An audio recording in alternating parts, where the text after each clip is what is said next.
We could be on any street in any town up and down the country, but we're not, because this is Privet Drive, and at number 4 lives a very special young man indeed. So he's battled the Dementors, the Death Eaters, the Grindylows have tried to have him, not to mention he who must not be named. But all of his battles start right here at number 4, not least with Aunt Petunia's cooking. Having said that, I have been told she does make a mean cup of tea. We've come behind the magic during filming of Harry Potter and the Order of the Phoenix, the 5th film in the series. We'll be meeting some new faces, along with some old favourites, discovering the secrets of mystical creatures, wand battles and magic stunts. Plus, we get the inside story on Harry Potter's first kiss. At no point in the acting school of anything does someone tell you when you kiss on screen, you sort of don't actually use tongues, generally speaking. But there's a hefty hike to that hormonal high. The story picks up where the last film ended, in the wake of the return of evil Lord Voldemort, with Harry as the only living witness. It starts off with Harry sort of walking through this field, and you just, well, hopefully, if I've done my job, you get a sense that he has been very much isolated and despondent throughout the summer. He's gone off and he's seen this awful thing happen to Cedric. He's been tortured. He's come back and no one believes that any of it happened. A terrifying Dementor attack leads to Harry facing trial and possible expulsion from Hogwarts School for using magic illegally. But, unbeknown to him, the forces of good are at work. We get all these the rumours going around that Voldemort's back, and it's all really sort of high alert with all the wizards and witches. Dumbledore is reforming the Order of the Phoenix, which is a secret society that he first formed when they first fought you-know-who. They're like a team of warriors, good warriors, that are forged together to fight the dark forces. Kind of like the French resistance. And Harry's dad was a member, as was his mum, which is why it's a really big thing for him, I think. Professor Moody, what are you doing here? Rescuing you, of course. Whilst awaiting trial, Harry is rescued from Privet Drive by members of the Order of the Phoenix and taken to their headquarters in London. We believe Voldemort may be after something. Serious? Something he didn't have last time. You mean, like a weapon? No, that's enough. He's just a boy. The film follows Harry and his friends through the perilous times they now find themselves in, and we have exclusive access to the world in which it's all created. Concentrate, Potter. Normally, when you visit a film studios, there could be 3, 4, maybe 5 films in production at the same time. The thing that makes the Harry Potter studio so unique is that this is the only film being made here, and this place is vast. I could tell you that it's 180 acres or 500,000 square feet, or you could go and have a nose for yourselves. All of the Harry Potter films have been made here, and in every corner of this former engine factory, some kind of magic is being created. From breaking down costumes, to styling wizards. From blowing storms, to generating giants. From children's playgrounds, to Hagrid's hut. You name it, they do it here. It's big, isn't it? But they can't do everything here, can they? Number 12, Grimmauld Place, is the home of Harry's godfather, Sirius Black, and headquarters to the Order of the Phoenix. It's a house in a Georgian square, a typical Georgian London square.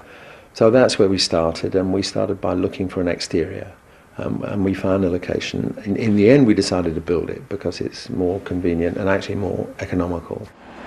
Yes, you heard right. They built even this here, complete with roads, trees and snow-covered railings. And it's not the first time it's proved cheaper to do it themselves. With Privet Drive, on the first film, we filmed Privet Drive on location, and we didn't finish what we had to shoot, so we had to go back for a second day, and the residents were asking for so much money, because we were Harry Potter, that it proved cheaper for us to build Privet Drive and film our own Privet Drive than it did to go back there a second time. And it's actually proved a fantastic economic decision because we filmed there again and again. With only 2 streets built here, you'd have thought that if you had the address, it should be fairly straightforward to find a house. but I've been walking round and round the square for ages, and I just can't find number 12. Do you think the design team could have made some sort of mistake? Number 12 is a magical place. It appears from behind a drain pipe, you know, and the houses on either side move aside and make way for number 12 to appear.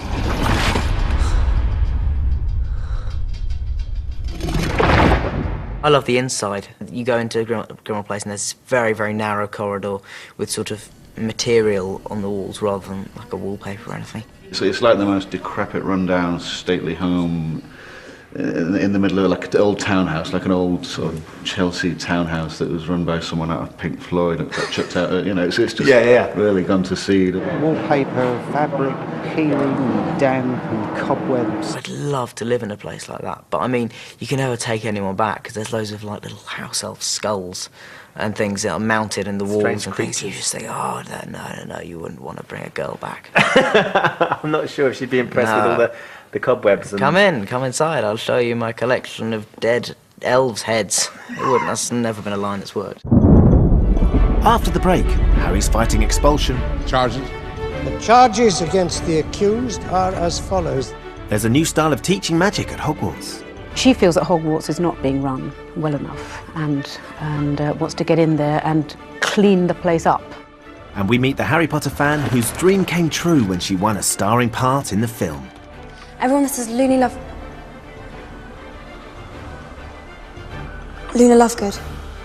So things look really set to kick off now. Voldemort's back and Harry could even get booted out of Hogwarts. Right, I need to feed the meter because it's the only magic I know to beat the traffic wardens. I'll see you after the break.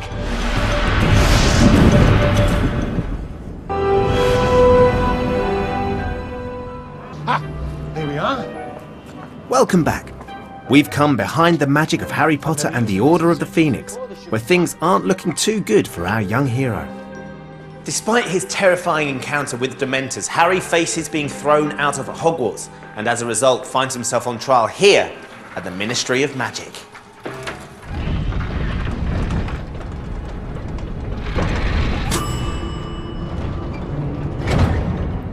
Now this is the Ministry of Magic. They're still a week away from filming and already it looks extraordinary. When we eventually see it on the big screen, all these offices behind me, they're going to shoot thousands of feet up into the air. There's going to be a huge centaur and a witch right here as statues, and the whole place is going to be filled with hundreds and hundreds of witches and wizards. It already feels so opulent and so luxurious.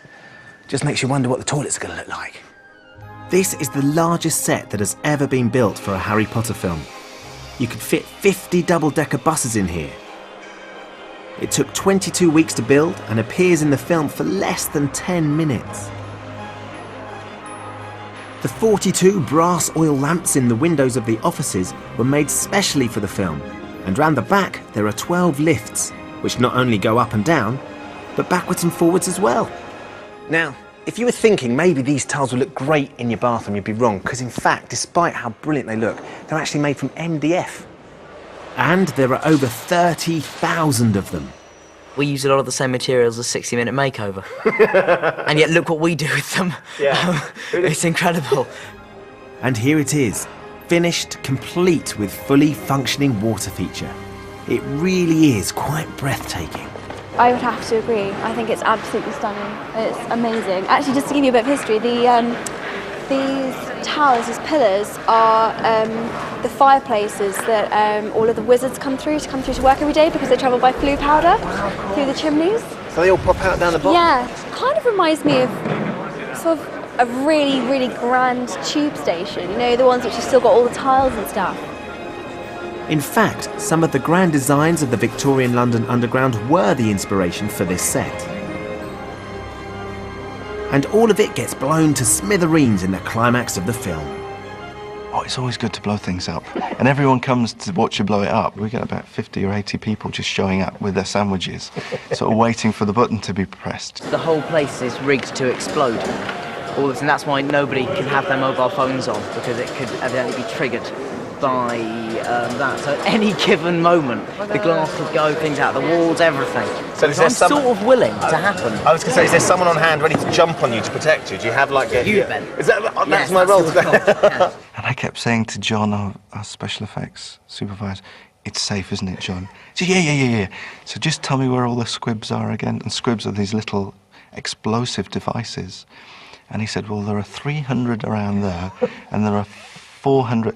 And Dan, where is Dan exactly? Dan's here, right next to all the. Yes, it's perfectly safe. So I would then go to Dan and say, Dan, it's perfectly safe. Don't move. Don't move, but for God's sake, don't move. But we're getting ahead of ourselves. When Harry first comes here, he's on trial, deep in the bowels of the ministry. And things aren't looking too good for him until a surprise witness turns up. Witness for the defence. Albus Percival, Wulfric, Brian, Dumbledore. You got our message that the time and place of the hearing had been changed, did you? I must have missed it, but by a happy mistake, I arrived at the ministry 3 hours early. Dumbledore manages to clear Harry's name, leaving him free to return to Hogwarts, despite the fact that the ministry refused to acknowledge that Voldemort is back. Cornelius, I implore you to see reason. The evidence that the Dark Lord has returned is incontrovertible. He's not back. So, with the trial over, Harry's starting to realise he's going to need all the friends he can get, no matter how kooky. Everyone that says Luna Lovegood. Luna's a very odd character, and I think when he first meets her, he does what everyone else does as well, which is to dismiss her as being very, very odd. What an interesting necklace. It's a charm, actually. Keeps away the nargles. Even though she's quite eccentric and everybody kind of gives her a wide berth, Harry finds himself, in a way, drawn to her, and she's able to give Harry these notes and opinions about what he's dealing with, which are really oddly helpful to him. Well, if I were you-know-who, I'd want you to feel cut off from everyone else. Because if it's just you alone, you're not as much of a threat. Everyone says she's weird, but she's not really. She's just being completely honest about how she was brought up and what she knows. For Harry Potter fan Ivana Lynch, winning the role of Luna Lovegood was a dream come true. How big a fan are you? That's hard to put into words. It's just, well, I read the books, started reading them when I was 8, and just since then, I've been obsessed with them. That's what I'm known for at home. And my room is cool. It's orange, and I have all my favourite quotes in turquoise around it. That you've actually put on the wall yourself? Yeah. No way, how long has that taken? It was my summer project. So how did the filmmakers find Ivana? We had 3 girls who we thought would be good, but they were going to act Luna. They weren't going to be Luna. And so we had this open call, and we put an ad on some news round in a couple of places. My mum, she just said, I don't think you should. And she said, I'm really mean, she hates when I quote this, but she said, I had a snowball's chance in hell. But my dad, when he came home, I told him, I wasn't very hopeful, but he was like, yeah, I think you should go. People start to show up, and it wasn't really more and more and more and more and more people, and I think we ended up with around 20,000 people. It was ridiculous. It was sort of, it was unbelievable. And people, you had 45-year-old women, you had, men. It was really quite kind of, some of it was a little weird, I have to say. And they made us say our name and where we came from, and I did that, and then they were whispering about us, and... Was that a bit weird? Yeah, I was so nervous because, I've been wanting to do that for so long, and it's just up to these 2 women, and just by saying your name, it seemed kind of bizarre. There were some incredible people, but there was only one Luna. And they said, okay, you're coming for a screen test, and I was, oh, that's good. And then they said, you're going to be doing the screen test with Daniel Radcliffe. And I was thinking, oh, it must be big then. And then the director was calling up that night, and then I started really losing. And then they rang me and they said, please don't shave your eyebrows. I said, I don't shave my eyebrows. But then my sister said, well, if they're looking at your eyebrows, it must mean you're very close. So What a bizarre thing to say. I know, and I don't shave my eyebrows. Well, why would you? I know. Ivana's a huge Potter fan and knows the books inside out, knows the books far better than any of us do. I always get nervous about talking about anything in front of Ivana because you sort of go, oh God, if I say something that's not quite right about that, you'll pick me up on it because you know everything. So she is, you know, if any of us ever have a question about what a spell does or what, you just go to Ivana. She's become the new, she's like a walking book. Harry discovers that he and Luna have a connection, which is that they can both see these creatures called thestrals, which are invisible to everyone, bar those who have actually seen death. You're not going mad. I can see them too. With the thestrals, as with every creature, what we start with is a series of drawings. We then take it to the maquette stage, which are basically small tabletop models like these, that are discussion points, so that what looks good on paper can then be analysed and walked around and discussed. The designs were a great starting place, and then we as it wasn't a creature that could be fully realised and built as a sculpture, we took the designs into the computer and finished the design in the computer, working on the transparency of the skin, how transparent the wings were when they open the wings, and how much light comes through, and how black they were as well, because they're a very black, dark creature, and sort of realising that on the screen is quite difficult sometimes. The film presented another much larger difficulty to the special effects team. His name was Grawp.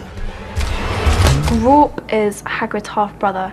We've really pushed the technology, we've really pushed it to what we believe is the closest sort of human CG form, because Hagrid's brother is basically the humanoid. Grawp is 16 feet tall. An experienced large-scale puppeteer was used to give the actors an accurate position for their eye lines. But how did they create the face itself? We cast an actor called Tony Mortley as a reference for Grawp, and we did a couple of days shooting with Tony to gather facial reference for emotions and different stages of emotion, because a lot of Grawp's personality has to come through a non-speaking role, and you have to believe and empathise with him through the look in his eyes and the way he sort of looks away in a coy kind of way when he's talking to Hermione. So it was very important that we got all the subtleties and nuances into the facial performance. A newly developed technique using computer analysis of the muscle groups in the actor's face was used to do this. Blimey. Well, half-brother, really. He's completely harmless. There's something very endearing about him, but Harry and Ron just find him just a bit scary, a bit disgusting, a bit, oh God. Grawpy! Down here, you great buffoon! But it's a monstrous thing in a small, cuddly package that they need to be more concerned about.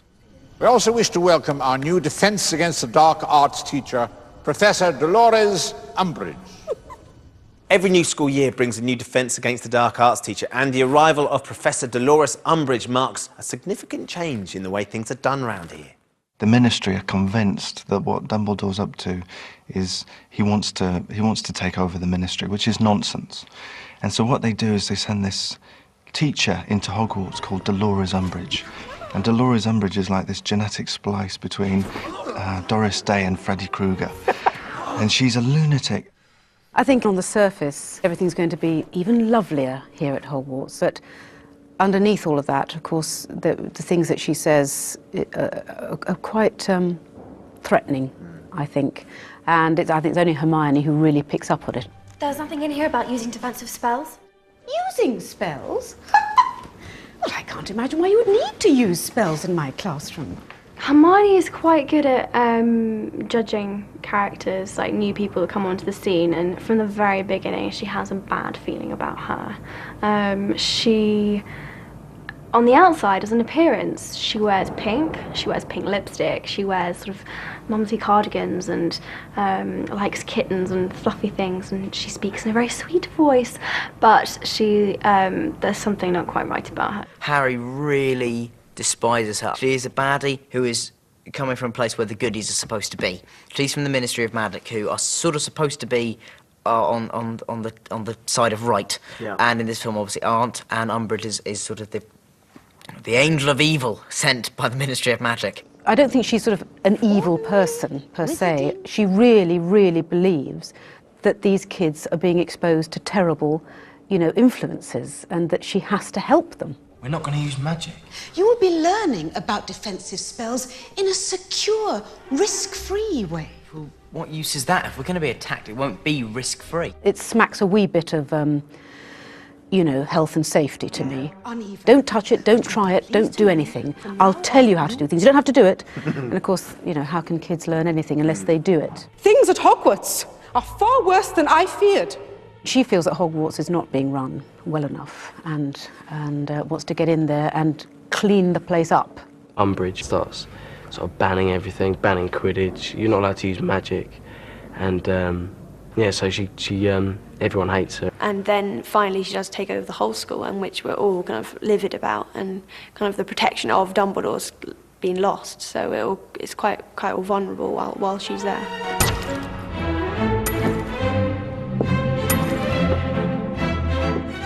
She does get what she wants and what she set out to do, and then it goes wrong.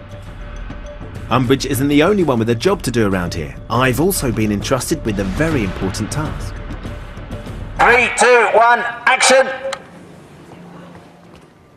That seemed to go pretty well, don't you think? I think you just need a little more authority. Bring the action from down in the sternum, and that would be great. I was a bit worried. Practice now. Yeah. Right. It's a bit high in the voice. So lower. Yeah, just lower. 3, 2, 1. Deeper. 3, 2, 1. Action. Perfect. It's a real authority. Oh yeah. You see the actors quake. It feels a bit more Shakespearean as well. Oh, it's excellent. That's the feel you're going for. That's half the job. Saying action is half the job.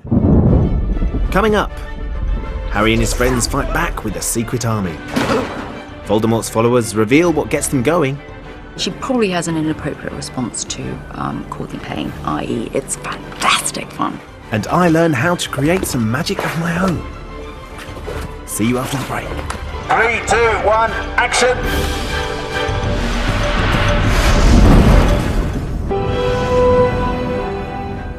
With every Harry Potter film, the sets get bigger and better, but it's always reassuring to see the ones we've got to know so well.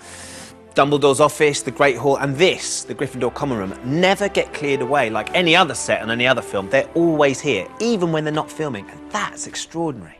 And it's in this very room that Hermione persuades Harry that some drastic action is needed. We've got to be able to defend ourselves. And if Umbridge refuses to teach us how, we need someone who will. She's the brains behind everything. I mean, she's quite canny and she knows what to do, and she knows that. And actually, it's not rebellion for the sake of rebellion. It's, as with Hermione, it always is. There is a practical side to it, which is that she feels they're not learning and she feels they need to. You all know why we're here. We need a teacher. Proper teacher. One who's had real experience defending themselves against the dark arts. It's the first time she recognises that actually not doing what she's told might actually be the best way to go. That's extraordinary. I know, which is madness.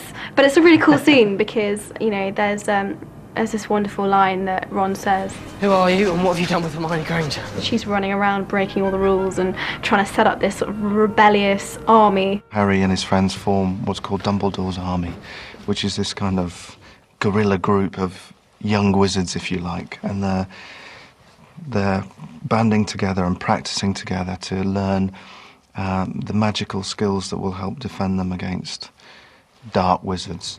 I'm hopeless. No, you're not. You're just flourishing your wand too much. Try it like this. Expelliarmus! They're a young Order of the Phoenix. They're set up to combat Voldemort, and Harry becomes their teacher. In effect, the defense against the dark arts teacher. Stupefy! Professor Lupin was Harry's defense against the dark arts teacher in the third film. From what I can understand from teachers that I've spoken to, you tend to emulate the teacher that you really looked up to. And I think as Harry is this teacher and this leader, he sort of looked up to Lupin, and so he's sort of emulating him. When I first saw Dan after I'd been away for a long time on this, I came back and it's good to see you, Dan. I haven't seen you for a while. And he said, you'll be very proud of me, David. When I play the defense against the dark arts teacher, I've taken a few leaves out of your book and I try to play it a little like Lupin would take control of the class, and he very proudly told me he wears a cardigan. I don't know what the thought process must have been that morning, a subconscious thing of saying, oh, go for the jumper. No, I'll wear a cardigan today, I think. He thinks it's kind of rather quaint and fuddy-duddy. Although I always wore the cardigan in a kind of Kurt Cobain way, you know. So wearing this inspirational woolly garment, Harry sets about the job in hand. He teaches us all these new sort of spells and how to defend ourselves. For everyone else, everything they learn is theory, and they probably won't have to use it. But with Neville and Harry, both of whom has essentially lost their parents to Voldemort and to the Death Eaters, it's very much a reality. 14 years ago, a Death Eater named Bellatrix Lestrange used the Cruciatus curse on my parents. She tortured them for information, but they never gave in.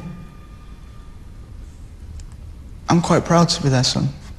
No one ever knew that Neville's parents were in the state that they were, in the mental hospital, and they've been like that since he was a child. No one knew that. It was touched on in the 4th book when you heard that his parents had been tortured by a Death Eater. But in this year is the first time you see the extent of the damage. We're going to make them proud, Neville. That's a promise. Dumbledore's army trained in the Room of Requirement, a set which pushed the actors' endurance to the limits. We spent so much time in there, and it's like an oven with the mirrors and all the lights. And there was a fire, and with the reflection of all the mirrors, it became quite a hot set. The hottest place on earth. Was it kind of like being in a greenhouse? Yeah, oh no, it was, you don't have fires in greenhouses. Sławek Idziak, who lit the film, he rented every single light in England to light the Room of Requirements. And Stuart, who designs the sets, had put all this lovely, intricate metalwork on the windows, and they started to melt. Heat wasn't the only thing to cause a problem. It took 5 special effects artists 3 months to remove the crew's reflections from the mirrors. But not all the special effects in this room were so high-tech. Harry's teaching us all the dueling. It's just a simple sort of disarming thing, and we all take it in turns to do it, and we all sort of pair up, and me and Hermione sort of do it, and she beats Ron, and Ron goes flying. It's a good girl power moment, good quality girl power moment. I let her do that. It's good manners, isn't it? It's completely intentional. That was really good because I got to do this stunt where I get pulled back. So how did they do that? Were you on a wire? I was on a wire, and basically I didn't realise it was this sort of simple. Basically, a sort of a really big bloke climbs up a ladder and jumps off it with a rope, and that pulls you back. Action! Fire! Fantastic! I know, yeah. I thought it was more complicated than that. Dumbledore's army are wise to be prepared. They may be the only ones who believe it, but there's a war coming. Even though Voldemort isn't a big feature of our story, you can feel him everywhere. He's trying to get inside Harry's head, into his mind. These moments where Harry sees himself in reflection, for a moment he becomes Voldemort. Constant little sort of hits of the spirit of Voldemort coming inside him, possessing him. This connection between me and Voldemort, what if the reason for it is that I am becoming more like him? I just feel so angry all the time.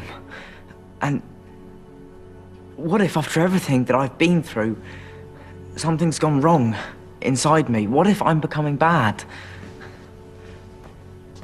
I want you to listen to me very carefully, Harry. You're not a bad person. As Voldemort is still in hiding, most of his work is done by an army of loyal supporters, the Death Eaters, led by Lucius Malfoy. Lucius Malfoy. He's such a delicious character. I think of him more as luscious than Lucius. I've been living a public life as a diplomat, an aristocrat and stuff, but secretly I've been campaigning and working towards my lord's return. And now I'm in my element, of course, because he's back. You know, you really should learn to tell the difference between dreams and reality. We were a secret organisation. See, I couldn't help but reach my wand there. But we were a secret organisation, and occasionally we made forays into public, like at the Quidditch World Cup. But now the kid gloves are off, and the battle lines are drawn, and there's no point being hidden anymore. which is a great relief for Lucius, because he can actually finally show his nasty side, given that I've been so cuddly up till now.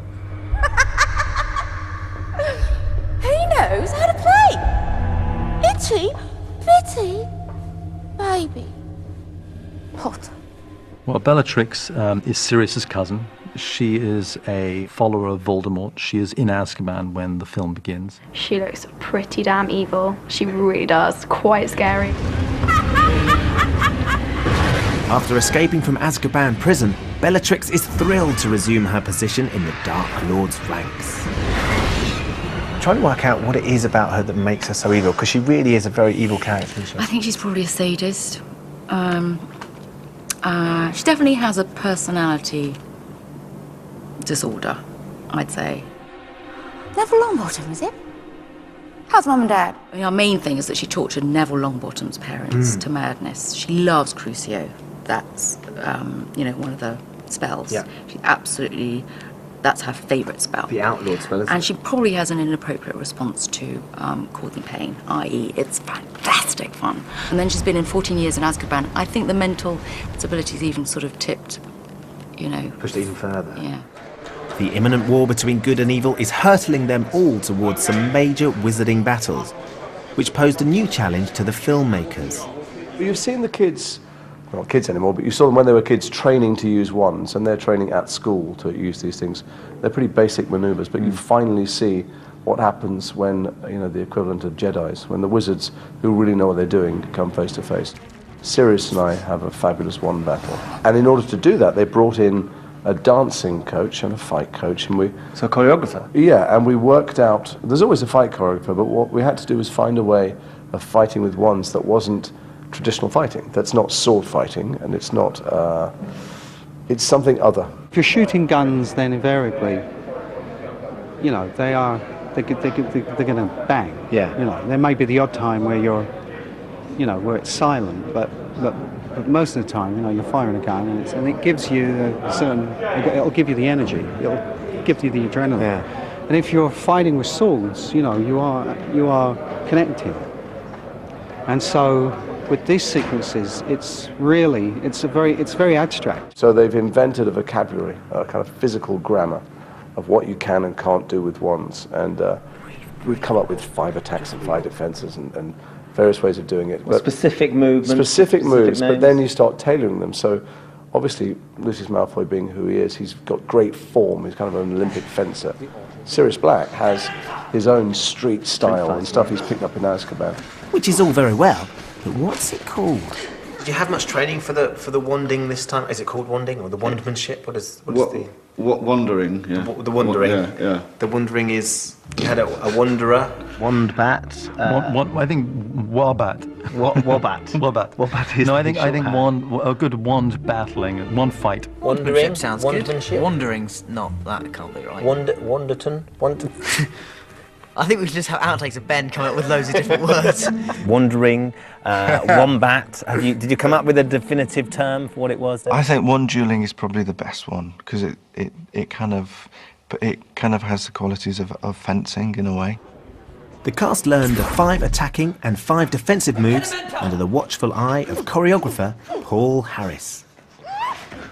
We've been very careful not to allow it to get too flouncy, is the word that's been, bandied around. It's not flouncy. It's definitely not flouncy. It's quite violent, I would say. Yes.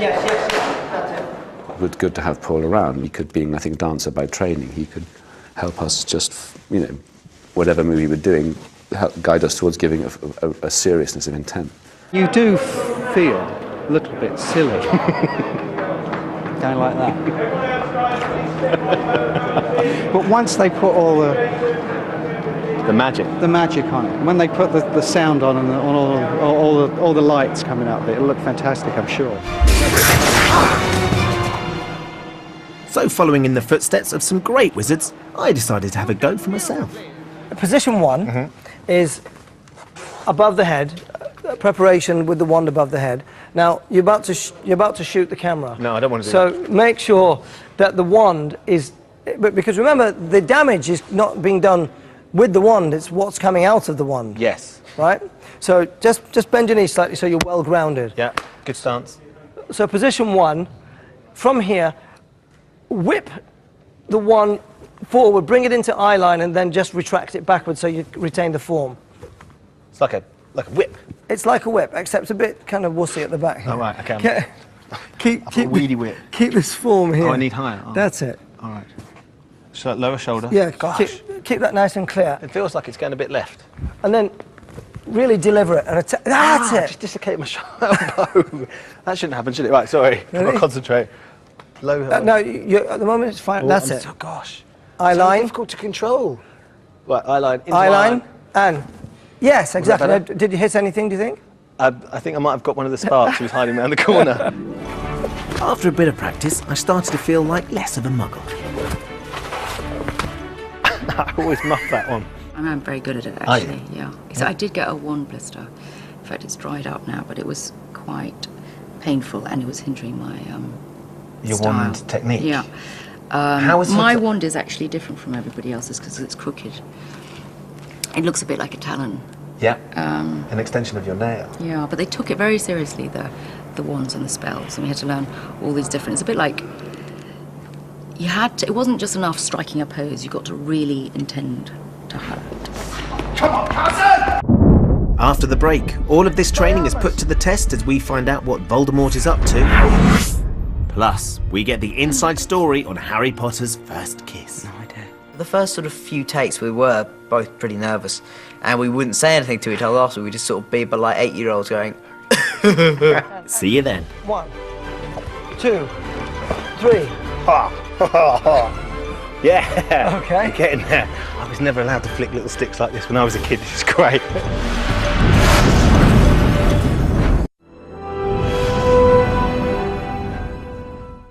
Why not us? Harry and his friends have spent months honing their skills to defend themselves. And just as well because the pressing business of the fight against the rising dark forces rears its ugly head all too soon. Voldemort has a powerful grip on Harry's mind and tricks him into rushing to the Ministry of Magic with Dumbledore's army, only to discover they've been lured into a trap when they find a prophecy with Harry and Voldemort's names on it. You saw only what the Dark Lord wanted you to see. Now hand me the prophecy. If you do anything to us, I'll break it. So what is it about the prophecy that they're all so desperate to get their hands on it? The prophecy is basically the central ingredient in Voldemort's plan for world domination. I won't say what the prophecy actually is, what it says, but it is very important. And the thing about it is that throughout the film, we hear about people sneaking into the Department of Mysteries, where the Hall of Prophecy is, and dying. And what they've actually been doing is trying to get the prophecy for Voldemort. The Hall of Prophecies holds many secrets, not least in those of its own design. The Hall of Prophecies, we actually decided to make a complete CG environment for the actors because the set design was such that it could never physically be built. It's an infinite set of shelves with millions of prophecy balls on them. So we decided to green screen the actors and build the complete environment in the computer. The battle that commences in the Hall of Prophecies leads them to another part of the Ministry. This incredible room is called the Veil Room. This is the climax of the film where Harry's chasing to get the prophecy. He's got his hands on it, but then Lucius Malfoy comes in, gets it off him, but then Sirius comes in and clobbers him. As you can see, stuntmen are in at the minute for all of the main actors. There's Gary's over there because they're off relaxing, being powdered and watered, all that sort of stuff. I just want to know where my standing is. Each shot in this complex sequence requires careful planning. Get away from my godson.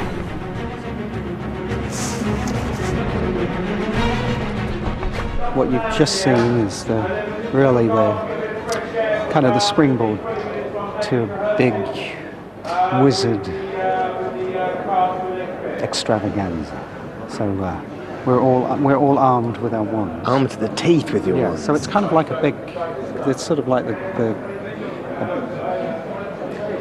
well, it's sort of a big gunfight, really, but with wands, you know, it's the sort of Magnificent Seven. This battle sees the Order of the Phoenix and Dumbledore's army fight side by side against the Death Eaters. Number ones, please, guys. That's it, right there. We're just on the edge of set. Got to be really quiet because they're going to go for a take. I can't believe how close we are. Roll camera, please.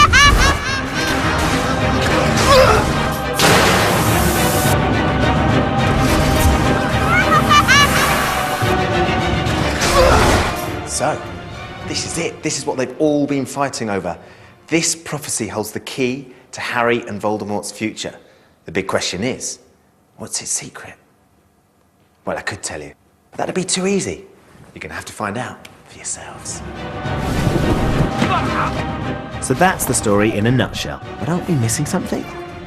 Because for Harry Potter fans, there's another big reason to see this film. It's been a long time coming. But our hero finally gets his first kiss. No idea. If you think back to the Goblet of Fire, you'll remember all the teenage angst. Harry asked Cho to go to the ball, but she said no because of her boyfriend Cedric. But then Cedric went and got himself killed off by Voldemort. Bad luck for him. Great news for Harry, though, because the way's clear for him to get stuck in with Cho. A little higher. Harry has got a thing for Cho. You know that the clock is ticking and that something's going to happen between them. I'm okay. I'm okay.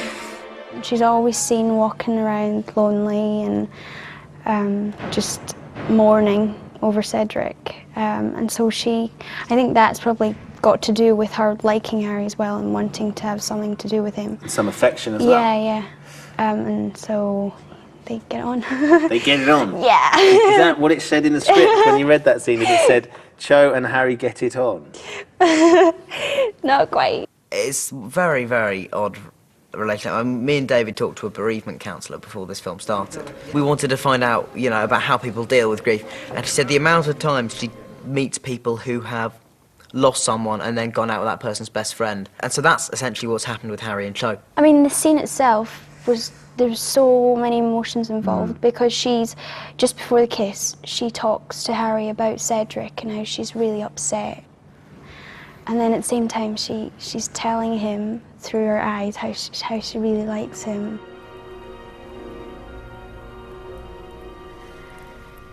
It's just learning all this. Makes me wonder whether if he'd known it. Cedric did know this stuff. He was really good. It's just Voldemort was better. Had you sat down with Katie and sort of said, OK, right, this is the score.